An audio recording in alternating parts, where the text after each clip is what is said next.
ஒன்றுமே இல்லாத ஒரு இடத்திலிருந்து ஒன்றை உருவாக்குவதற்கு பேர்தான் சர்வ வல்லமை.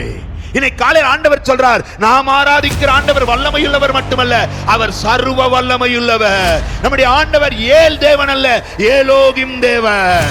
ஏல் என்றால் வல்லமையுள்ளவர் அர்த்தம், ஏலோகிம் என்றால் சர்வ வல்லமையுள்ளவர் என்ற அர்த்தம். ஒன்றும் இல்லாத இடத்தில் வானத்தை உண்டாக்கியவர், ஒன்றும் இல்லாத இடத்தில் பூமியை பரப்பினவர், ஒன்றும் இல்லாத இடத்தில் சமுத்திரத்தை உண்டாக்கியவர், ஒன்றும் இல்லாத இடத்தில் நதிகளை உண்டாக்கியவர், ஒன்றும் இல்லாத இடத்தில் மனிதனை உண்டாக்கியவர். ஒரு மனிதனை கையில் எடுத்து, ஒரு மண்ணை கையில் எடுத்து அவனை மனிதனாக உருவாக்கி அவனுடைய நாசில் ஜீவ சுவாசத்தை ஊதி, ஓ மனிதனை பிழைத்திரு என்று ஆதாம் என்று அவனுக்கு பேரிட்டு அழைத்த சர்வ வல்லமை படைத்த ஆண்டவர்.